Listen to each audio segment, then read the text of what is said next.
Yo no busco la gloria que pueden dar los hombres. Además, los conozco muy bien y sé que no aman a Dios.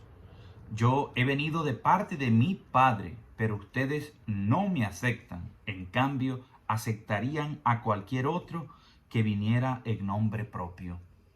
¿Cómo van a creer ustedes si lo que les preocupa es recibir gloria unos de otros y no se interesan por la verdadera gloria que viene del Dios único? Estas duras palabras que el evangelista San Juan pone en boca de Jesús y que aparecen en el evangelio de hoy, es decir, en el capítulo 5, versículos del 31 al 47, son de Jesús. Y Jesús las dirige a sus adversarios. ¿Quiénes eran estos opositores a las palabras de Jesús? En el contexto histórico determinado, se refiere en primer lugar a aquellas autoridades judías de la época, los sacerdotes judíos, los fariseos, los escribas, aquellos que detentaban el poder y que se oponían radicalmente a la propuesta de Jesús. Esta reacción completamente contraria a lo que Jesús ha hecho, expresa por una parte la incomprensión de quién es verdaderamente Jesús y por qué hace lo que hace.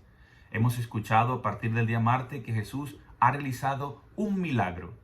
Ha devuelto la salud a un hombre paralítico que estaba sentado a la orilla de una piscina llamada Betesda, que significa casa de la misericordia. Les decía que por una parte representa esa oposición a Jesús de aquellos que no logran comprender el signo que revela algo más profundo. No es simplemente sanar a un enfermo, es quien lo está haciendo. Lo hace aquel que es el Hijo de Dios. Ellos no aceptan que Jesús es el Hijo de Dios y por tanto lo rechazan. Pero por otro lado, así como rechazan a Jesús después de la pasión, muerte y resurrección de Jesús, son los discípulos los que tienen el encargo, la tarea, la misión de continuar la obra evangelizadora de Jesús.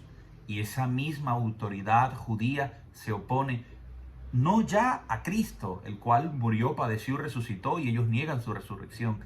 Ahora se oponen y hacen frente, así tal cual, a los discípulos de Jesús. Por eso cada vez que leemos el Evangelio, tenemos que tener en cuenta no solamente lo que dijo Jesús, sino cómo esos discípulos de Jesús a lo largo de la historia continuaron su misión. Esto significa, amados hermanos, que en la palabra de hoy aparece un testimonio en favor de Jesús, pero también en favor de los discípulos de Jesús. Jesús ha dicho que Él es el Hijo del Padre y que hace lo que hace en virtud de lo que es. Como Él es el Hijo, tiene el poder que el Padre le ha dado. Por eso puede devolver la vista a un ciego, sanar a un sordo, hacer caminar a un paralítico a través de la fuerza de su palabra, porque Él mismo es la palabra viviente. Ellos que se oponen a Jesús le dicen: ¿y por qué tú dices lo que dices? ¿Y por qué tú haces lo que haces?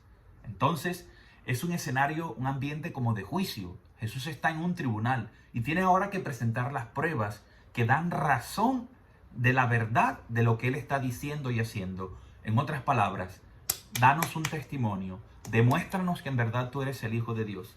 ¿Cómo procede Jesús? Y es lo que nos cuenta el Evangelio de hoy. Jesús empieza entonces a dar las pruebas de que lo que dice es verdad. Y la primera prueba es el Padre.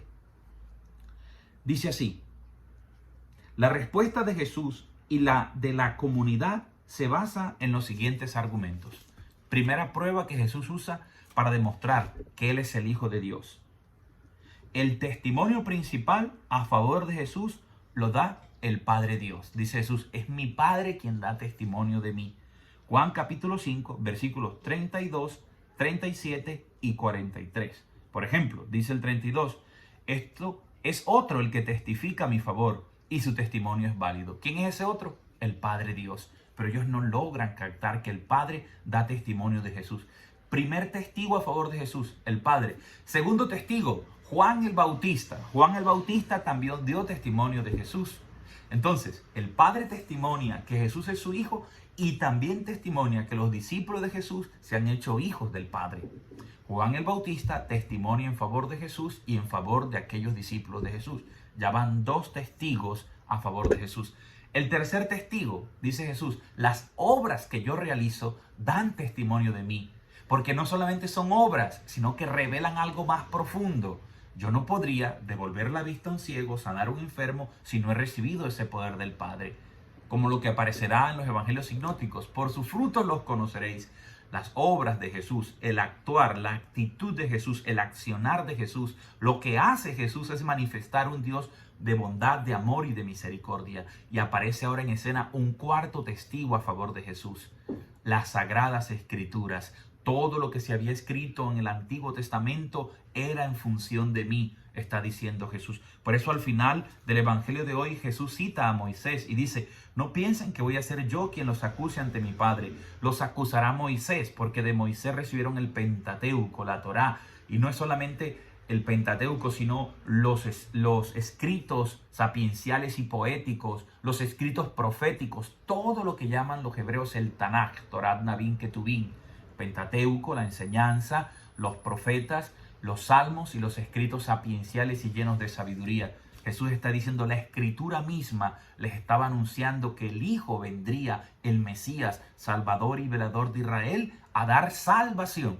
Por eso, dentro del contexto de hoy, escuchamos una palabra que Jesús dice: yo lo digo esto a vosotros para que se salven. La preocupación de Jesús por cada uno de nosotros es que nos salvemos.